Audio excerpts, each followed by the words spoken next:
Karibuni na asanteni kwa kuwa nami leo, WanaUbuntu wenzangu. Just putting that message on our Twitter space. Thank you so much. Welcome, karibuni. Asanteni, thank you for joining me today. I have encountered different spaces lately where, and this has happened before, where I have tried to explain this vision of what we want to return to, what was once ours, right? Communalism. And where, when interacting with different WanaUbuntu, a majority of the people who call themselves revolutionaries, Black people, are pushing for communism, right?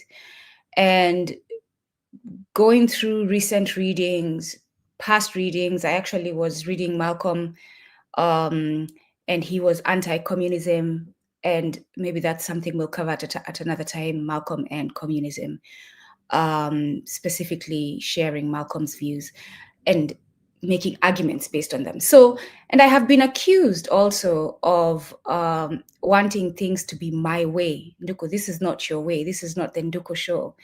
And it's interesting because this way I propose has never been mine. It is now mine because I have been reading, I have been engaging with elders and young people, people my age, peers. And also it runs through my blood with my ancestors and our history. This communalism, this spirit of Ubuntu runs through my blood, and therefore I am remembering it from pasts that I'm connected to and futures that I'm connected to. So this is not the Nduku way. This is not the Nduku way. This is the way that Nduku is mouthing out of her, or speaking out of her mouth, that has been influenced by reading, encountering others, speaking with others, common sense, logic, and a critical analysis of things and how things, football rivals listen. I have thick skin as thick as the elephant. I am of the elephant. I am a child of Nsiya Ubuntu. Your words mean nothing, but moving on and staying focused. So this is something that has been influenced by many other WanaUbuntu. It is not the Nduku way. And so Nduku has chosen through Kumbukeni, through this platform, to share it with you all and help you see this vision that is essential for our well-being, and not always lean on things that are proposed to us from the outside, right? From others. Again, today the topic is communalism versus communism. Communalism versus communism. And we'll get started. So the foundational worldview. Communism is of European origin, right? It developed from European materialist philosophy, mainly by Karl Marx and Friedrich Engels in the 19th century. Their worldview is based on dialectical materialism, meaning it views human history and progress as being driven by material, economic conditions, and class struggle. So communism says that innately we are driven by material things, right? And therefore production is key to them. The central focus, it means the means of production, factories, land, labor, and how they're owned and controlled is the central focus of communism. As far as spirituality, it is an atheistic and secular religion, is seen as an opiate of the masses, a distraction from class struggle. And there's something to be said about that, because religion, Christianity, Islam, and Judaism, they are opiates of the masses. They are something to distract us from class struggle. But we Africans are talking about something else as far as spirituality. So we'll get into that. The goal is the abolition of private property. The goal of communism is the abolition of private property and creation of a classless society through a state-led revolution by the working class. Communalism, on the other hand, is of African origin.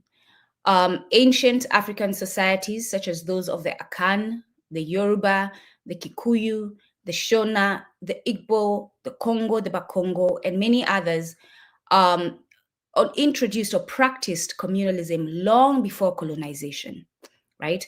Our worldview, the communalism worldview, is spiritual and holistic. Human life is part of the cosmos, interconnected with the ancestors, nature, and the unborn. The well-being of the community is the highest value. Again, the well-being of the community is the highest value. The central focus of communalism is harmony, cooperation, and mutual responsibility. Wealth and land are communal, but not in the sense of state control. Rather, they belong to the living community, ancestors, and future generations. Communalism, as far as spirituality goes, is deeply spiritual and sacred.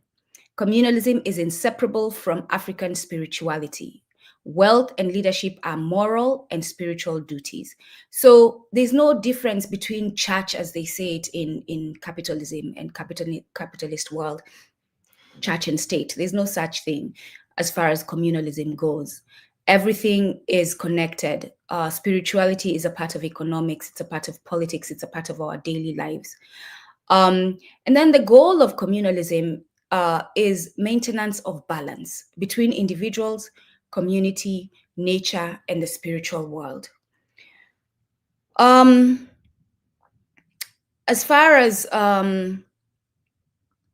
ownership and use of resources, communism is collective or state ownership, right, of all property and means of production. In African communalism, collective ownership through kinship, clan, or village, as they call it, but the nations, as we know, the people, the community, not through a state. Land belongs to the people, the past people, the present people, and the future people. In communism, ownership and use of resources are managed by the state or workers' councils.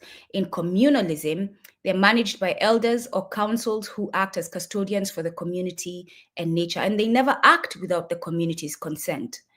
The distribution, as far as communism, goods distributed according to need after the revolution, well, because communism didn't exist before, this is a new, and this is the thing, right? We are comparing communism, which is recent, to communalism, which has been in existence way before. Communism is a result of capitalism. Because of capitalism, Karl Marx and Friedrich sit down to figure out what is a solution, or to understand what is going, to understand the social dynamics of people. In African communalism, goods are shared through social obligations, reciprocity, and communal values. I am because we are. Again, the Ubuntu principle. As far as the social structure, communism emphasizes class struggle, bourgeoisie versus proletariat. And I remember studying this back when I was in undergrad. That was the emphasis of communism. You hear communism, you hear class. The two are connected. The aim is to overthrow the ruling class and establish a dictatorship of the proletariat to lead to a classless society. I'm going to actually put quotes on that dictatorship, but essentially society is led by the proletariat, and it's geared towards a classless society. The system depends heavily on industrialization and central planning. Production is key to communism. And for us, this is the thing, this is actually one of the main differences between communalism and communism. Because as we move forward, we're going to have to analyze what the damage that production has done to us, to humanity, what it has brought to us, and which is why I had the thumbnail showing destruction as a result of production, and harmony and peace with nature and greenery as a result of being one with nature and moving consciously to sustain nature, which is African communalism. African communalism, there are no classes in the European sense. There were differences in responsibility, elders, youth, spiritual leaders, but there was no exploitation. And that's another key difference, especially with capitalism. The key difference is there's no exploitation in African communalism. Leadership is service-based, not profit-based or authoritarian. Society is kinship-centered and not state-centered. Cooperation is natural, not enforced by ideology or by law. The role of the individual in communism is defined by class position, right? The worker, the peasant, the bourgeoisie. Because again, communism is a result of capitalism and feudalism, you could say. In African communalism, we're defined by relationship to the community and the ancestors, right? I know when I go back home that I'll be, in my language, we call it mba. So we are mba, such and such. You are of this family, and the families of many, many families, these large families of many, many families. And that's how you identify. That's how you're known wherever you go. Mbae, yeah. So I'm a Mwombe, or someone else is something else. And then in communism, freedom comes after the collective overthrow after the collective overthrow of capitalism. In African communalism, freedom exists through the community. We have always had freedom, but we lost it, and therefore now we need to reclaim it. Once freedom is realized in the freedom of others. In communism, economic equality and end of exploitation are the motivation. For us in African communalism, spiritual fulfillment, moral duty, and communal harmony are the motivation and the driving forces of existence. As far as relation to nature, communism views nature primarily as a resource for production, right? It seeks to master and control nature for human advancement. Material progress is measured by industrial growth. That is communism. African communalism, nature is sacred. Nature is us. There's no difference. A living entity with spirit, river, tree, animal, mountain. That's why a lot of African nations are connected to the mountains. They are connected to a large river. They are connected to a tree, the Mugumo tree for the Agekoyo. They are connected to an animal, the leopard. Human beings are custodians, not masters of the environment. Production is done in harmony with the ecosystem. So anything, and this is a lesson that we need to learn, anything that we decide to pursue that is not maintaining harmony with the ecosystem should not be done, right? Waste and overexploitation are seen as spiritual imbalance in African communalism. As far as governance and decision-making, in communism, governance is through the state apparatus, centralized control. Or at least that's how they view it, right? And they're trying to take away that state. And then the state represents the people. The state is the people.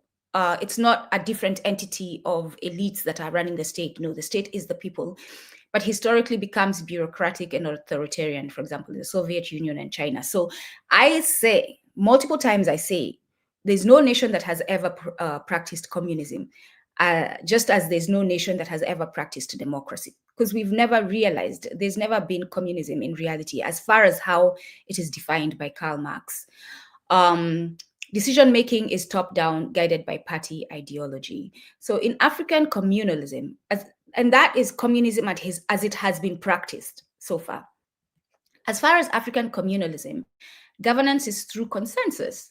The councils of elders, the family meetings, and elders' assemblies. Decision is guided by ma'at, balance, truth, balance, order, harmony, and justice, or similar indigenous principles. I say similar indigenous principles because they may be known as something else in your language, by your people.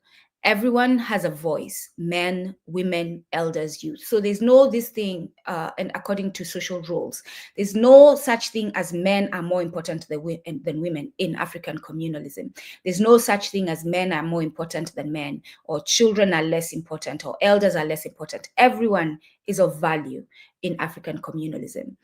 Leadership is accountable to the people and ancestors, not to a political party. As far as morality and justice, in communism, the basis of justice is economic equality and fairness in labor relations. In African communalism, the basis of justice is spiritual and social balance, guided by moral codes and ancestral laws. As far as punishment and correction, In communism, it's often legalistic and state-based, right? The legal system, there's a legal system. In African communalism, it is centered on restoration. It's restorative, focuses on reconciliation and rebalancing relationships.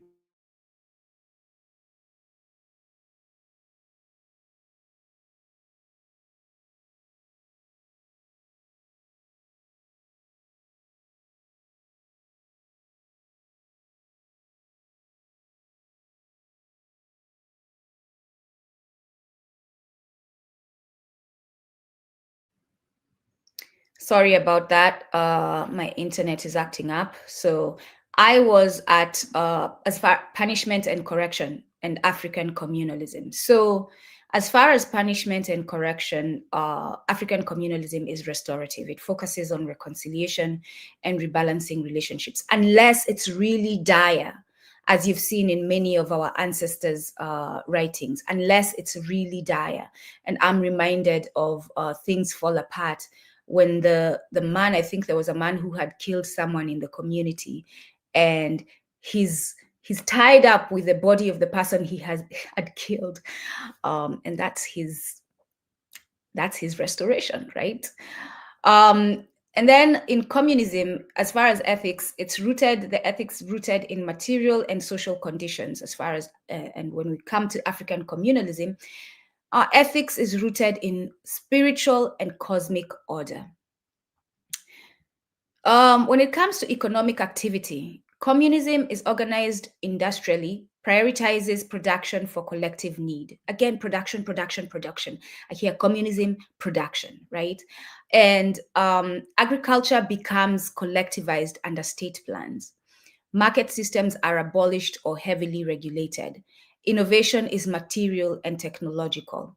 So my fear, my concern is we embrace communism and agriculture is collectivized under state plans. And I think this has happened once, a few times in Russia, where the state or the entities decide that certain crops will be grown for the community because there's a need. Yes, there's a need, but you don't have the freedom to move and observe nature yourselves within the smaller community, where you see, okay, we know by observing the winds and how the rains are coming that this crop will not do well, we need to adjust. Where you have that flexibility to adjust, to maintain and sustain the well-being of your people.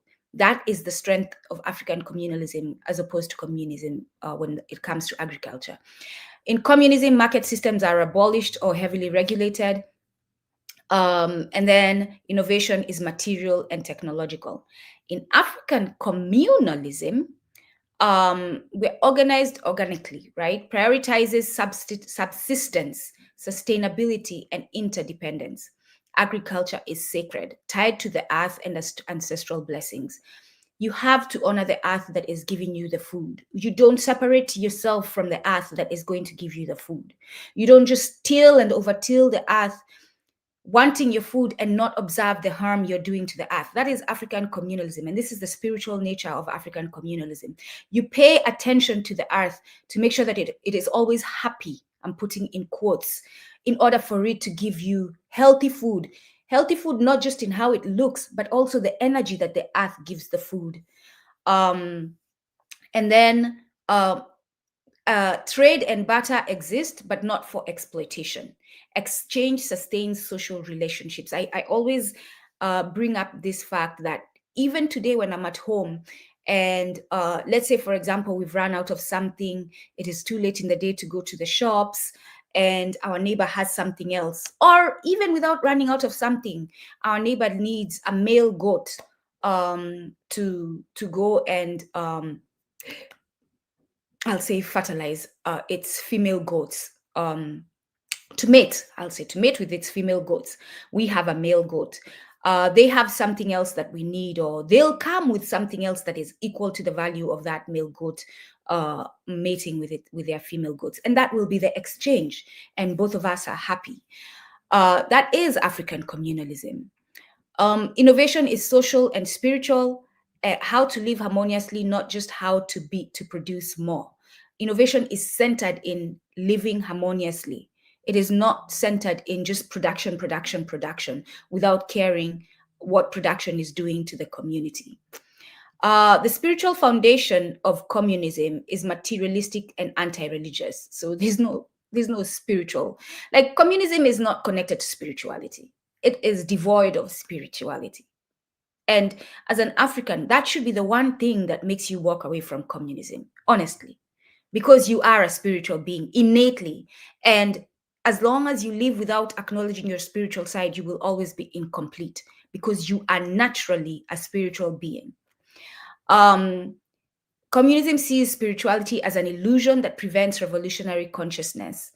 Society is guided by ideology and science, not spirit.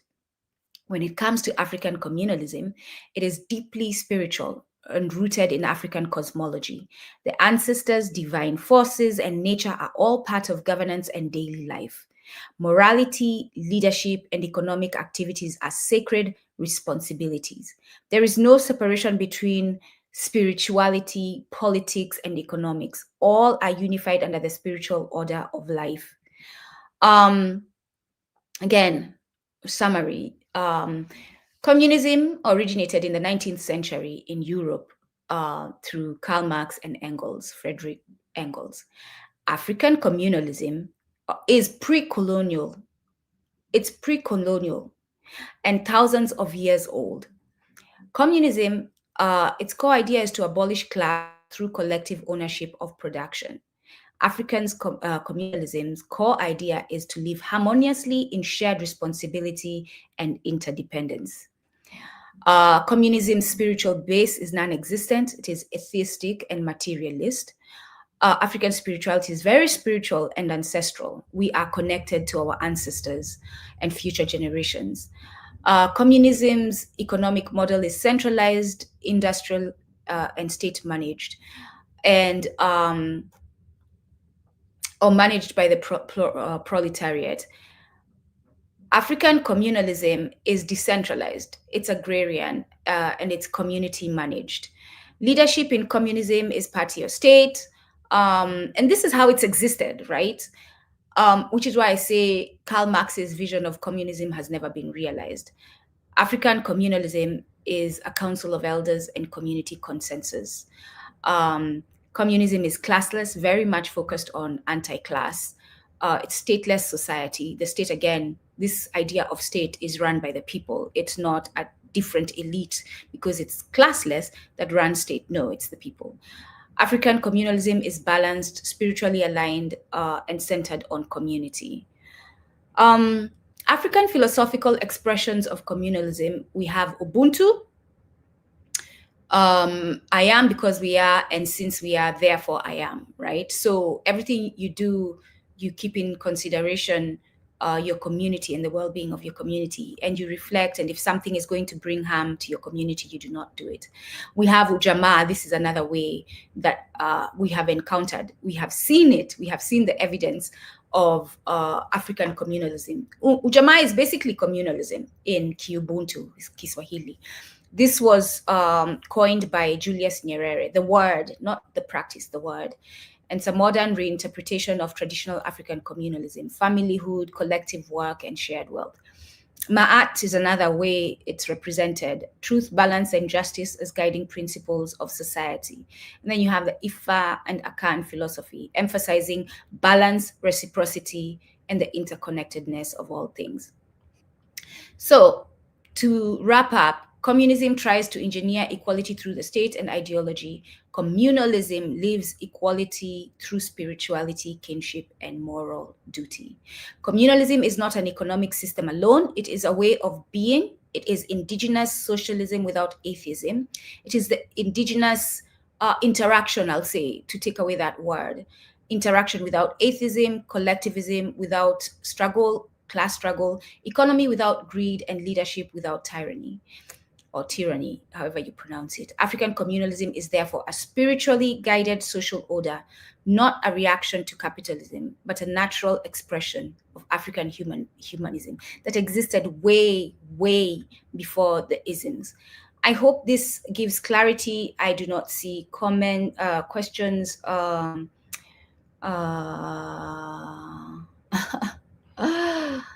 Oh my goodness.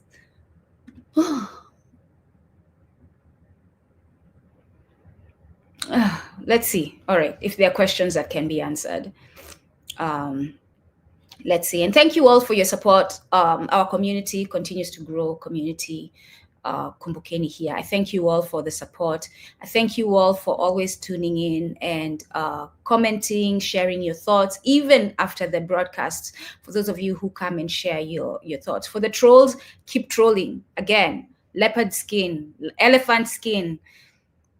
I never started this work thinking that people would not come against me. Never, ever. Again, I'm not naive. So, yeah, keep bringing the hate. At least I know I'm doing something. Don't read from Wikipedia. Interesting. I guess that's projection. You read from Wikipedia, whoever you are.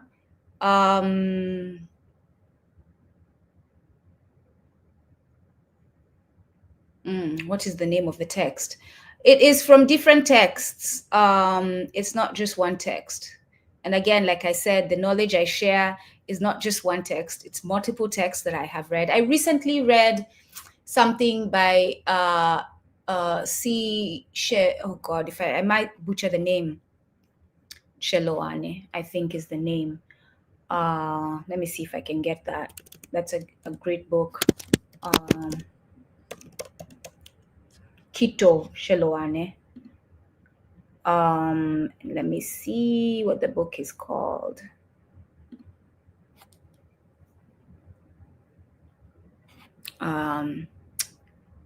It's hard to find now. It's very, very expensive. And this is what they do to books, great books by our people. They make them hard to find. I believe it's Vision, Time, and something. Let me just get that for you all. Vision, Identity, and Time. And there we go. Yeah, let's get that.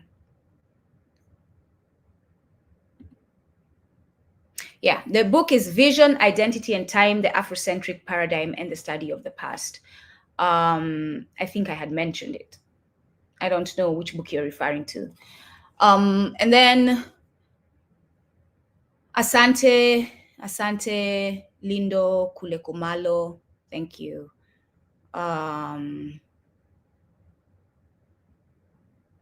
They weren't even thinking of us. Karl Marx, I mean, he may have encountered Africans where he stole ideas from, but I beg to differ. Like this whole thing that he thought of us when he was coming up with communism, I don't think is the case. He was thinking about Europeans and the well-being of Europeans. Yeah, the trolls are really active today. Well, at least we know we're doing something. Tuko. Where do African nations make mistakes here? Make mistakes in their willingness to be close to China? Is this a folly based on being too dependent on Chinese loan, or is there a better model for Chinese engagement? Yes, it is.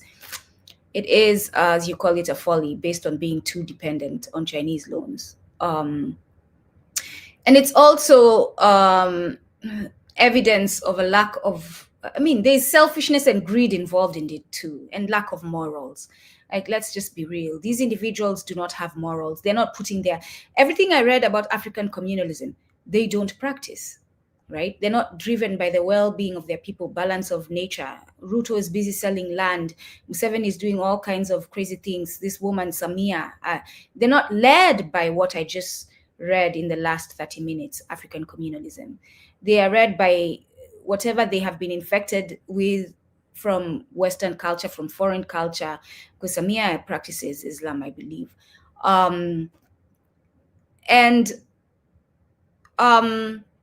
Again, yes, we are in a state of dependence, and a lot of us have been made to believe that the condition of Africa is our fault. It is somewhat our fault, but there are larger forces at play here, imperialism mainly. And therefore, it has intentionally put us in a state of dependency. And And so here we are trying to manage dependency, and a lot of us are afraid to just walk away. A lot of us are afraid to practice what I just talked about in the last 30 minutes. A lot of us are afraid of living the simple life. Like, I'll tell people that my dream is to go back to the simple life. Like, if I have a home, good land, healthy food, I'm caring for some animals, I have good shelter and some clothes. In fact, I would love to get to a place where I'm making my clothes my own self, like from scratch, preparing the cotton, preparing whatever fabric it is that we'll be making the clothes from. People don't want to hear that. People are too comfortable in luxurious, getting things done for you, I'll buy it type of lifestyle. They don't want to hear that our liberation is connected to maybe detaching from this capitalist lifestyle and going back to a simple way, so that we can have room to rebuild and to at least sit back and analyze what we need to do to live harmoniously and sustain our well-being.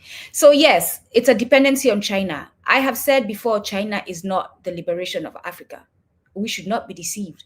The Chinese are imperialists as well. They are putting themselves first. The fact that they're teaching Mandarin on the continent is just an example. It shows you again, and it's a slow, but it's going to be steady, and for sure, before you know it, they will have taken over. We need to be cautious again of the Chinese engagement with us. Here's the thing though, if we decided today that we're going to move differently and engage differently with the Chinese because they have a certain relationship globally with the imperialists, the original imperialists, we would have a chance, I believe, at doing that. But the leaders who are the misleaders who are currently leading the nations in Africa have not yet sat at that table and made use of the leverage that they have. So unfortunately, this is where we are with China. But China is definitely not our liberation. Absolutely not. At least I don't think so. And the books that I've read do not seem to suggest it. And the ancestors that I feel running through my blood are not well with it. There's a certain unsettledness in the spirit with the idea. Yes, I'm born and raised from Kenya, in Kenya, or at least the geographical area named Kenya. I am a WanaUbuntu.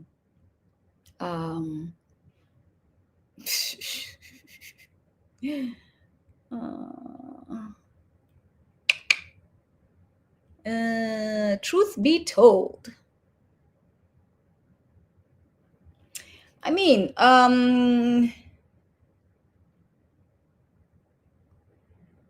okay. I'm glad you wrote down the book. And you know what? If you go to our past broadcasts, I've named books in those past Africa Must Unite. Kwame Nkrumah is one of the things actually that the books I'm thinking about as you talk. Sheikh Anta Diop, we named Black Africa, is another book that talks about his. In Black Africa, Sheikh Anta Diop gives 15 steps to African unity. So all of that is there in these books. It may not name or speak of communism as communism because they're centered in Afrocentricity. They're looking at the world from an African perspective, so they don't bring up these isms. They're speaking from an African perspective. But you will see that sense of communalism spoken of in those different writings. Credo Mutua is another one. In his writings, you will see this. Yeah, that's true. Yep, that's true. Cheloane speaks very much about this idea of education being based on whiteness, right? The books that we read, the videos that we watch are all driven by white culture. And he cautions and tells us to move away from that and start reading books that are written by our people and start teaching from an African perspective. And unfortunately, the accent you hear is many years of going to British system schools. It is an infection that I hope I will get rid of someday. But in the meantime, I still speak my African languages. Wowa kumwende ata, that is my Kikamba, habari gani, mnaendeleaje, Kiswahili, Kiubuntu, and I'm grateful that I have not lost them. As Ngoge wa Thiong'o said, you can learn foreign languages, but make sure you have mastered your own languages. Asante sana Ufundi. He says some of these books, I'll put this on screen for those of you. Some of these books can be obtained via ILL, interlibrary loan programs through the public libraries in varying US states. For those of you in the US, there's a resource that is being shared by our brother. Thank you, Asante sana. You hear that? That is my African culture taking over. Yeah, I'm keeping there for a minute for you all to see. Yes, absolutely. Well, that's an argument for another day. So again, asanteni sana for your support. And then for those of you who want to learn Ubuntu, otherwise known as Kiswahili, otherwise known as Swahili, join our Patreon, patreon.com/Kumbukeni. And let me get that up. And we have different tiers. I'm going to add children's tiers. And you'll see they're priced differently for families. So actually, let's put that one up. Let's take this one out. It's too busy. So yes, our tiers are from $9 a month to $50 a month based on the services that you want to receive. We'll have a chance to have at least one, I believe, for everyone, at least one session with me per month for everyone, that is. The upper tiers have more sessions with me directly. It's your chance to ask questions, your chance to practice. I just did a pronunciation session and I put up a pronunciation pre-recorded video because I think this is the foundation of learning Ubuntu. You first have to master the sounds of the alphabet, or the Ubuntu alphabet, because those sounds help you build words. Those words help you build sentences. The sentences help you have conversation. So again, we have that pronunciation video app. You do not have to join the monthly membership. I'm also providing these resources for one-time purchase, right? For example, I believe the pronunciation video is $15, if I remember. So you can buy it and use it whenever you want to. It's a great place to start for children, by the way. And the children tiers are going to be starting at $25 per child. If you have 2 children, it's $25. If it's 1 child, it's $30 per child per month. And they'll range from there. Depending on your family size, the price, that $30 price per child is reduced depending on your family size, just to give you a chance to afford it. On TikTok, find Kumbukeni on TikTok. Our shop is finally up. We are able to put products in the shop.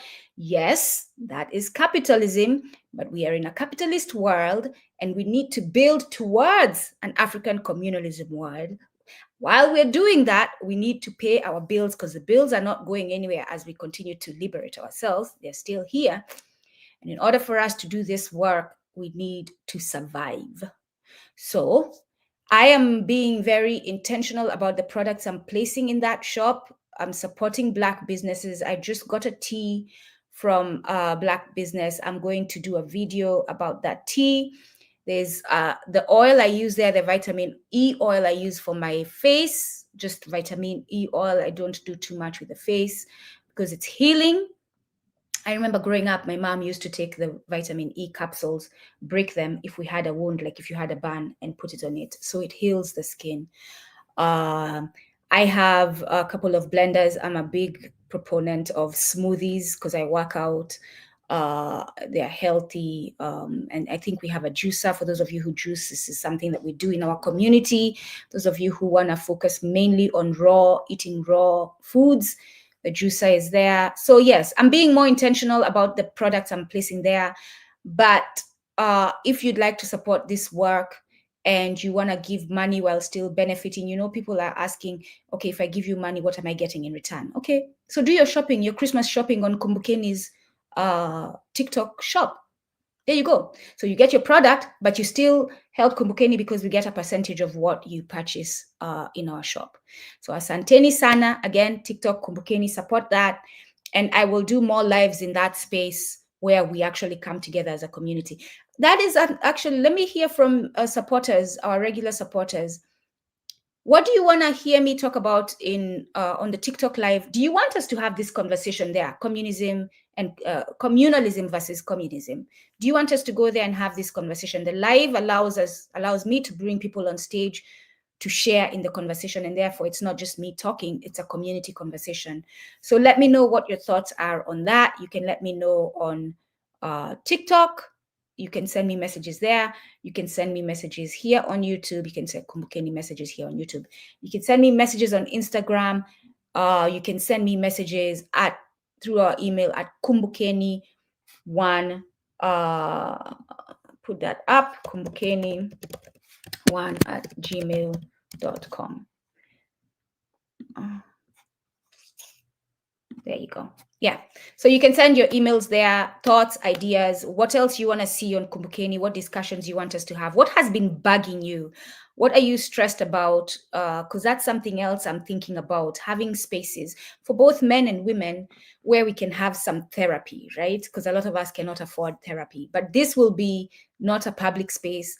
This will be a space where we come together and we are vulnerable. So don't come there if you're not willing to be vulnerable. Because I've been with people who are, they feel a certain way when I speak about certain things. So that's a space where all of us, including myself, can speak about the things that we struggle with, including weaves, right? Like, don't come there being a weave hairer and be offended that we are talking about weaves in that space. Because this is part of our liberation. Like, wearing fake hair to cover your real hair is not good for our liberation. It's not good. It's not going to help you reclaim who you are as an African. So if you come to spaces like that, just know that we will be talking about that honestly, and you just prepare your spirit to go through it, to go through the discomfort, to arrive to a place of comfort for all of us. So I love you all, Black people. Peace, as long as you're willing to work for it. I heard that recently. I know it was said by, I don't know if it was Kwame Ture or who, I believe so, or Huey Newton. You all can chime in and share that.